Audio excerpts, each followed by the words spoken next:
অনেকে বলেন শতগুণে বৈষ্ণব।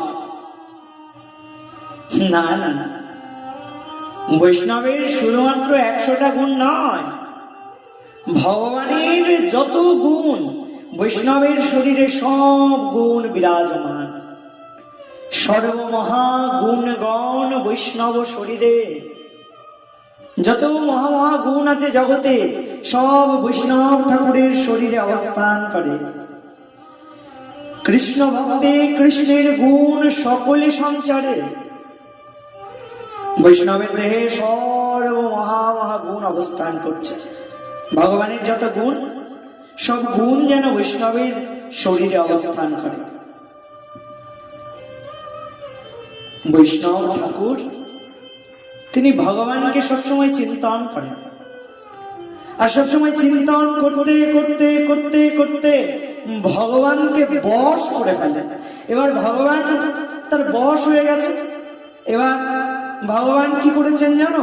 ভগবান তার ভক্তকে এত ভালোবাসেন যে ভগবান নিজেকে সম্পূর্ণরূপে ভক্তের কাছে সমর্পণ করে দিয়েছেন। একদিকে ভক্ত ভগবানের শ্রীচরণে সমর্পিত, অন্যদিকে ভগবানও নিজেকে ভক্তের কাছে সমর্পণ করে দিয়েছেন। নিজের বলতে ভগবান কিছু রাখেন নাই, ভগবান সব কিছু বৈষ্ণব ঠাকুরকে যেন দান করে দিয়েছেন।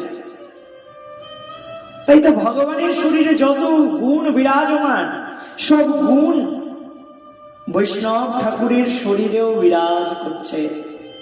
তাই যারা বলেন শতগুণে বৈষ্ণব,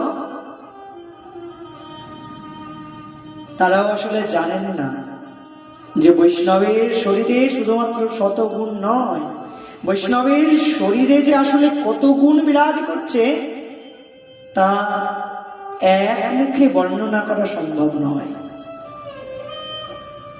এই বৈষ্ণব ঠাকুর যার তুলনা হয় না। বৈষ্ণব ঠাকুরের মহিমা যদি কেউ গাইতে বসে, তবে সে যেন বৈষ্ণব ঠাকুরের মহিমার কুল কিনারাই খুঁজে পাবেন না, এমন মহিমা আমার বৈষ্ণব ঠাকুরের। আর তাই তো আমার বৈষ্ণব ঠাকুরের হৃদয়ে গোবিন্দ বিশ্রাম করেন। বৈষ্ণব হৃদয়ে সদা গোবিন্দ বিশ্রাম, গোবিন্দ কহেন মম বৈষ্ণব পরাণ।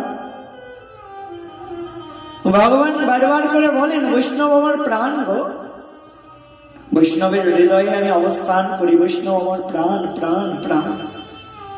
এ আমার বৈষ্ণব ঠাকুর, যার মধ্যে ভগবানের যত গুণ সব গুণ বিরাজ করে, আর আমার ভগবান যার হৃদয়ে মাঝে বিশ্রাম করেন।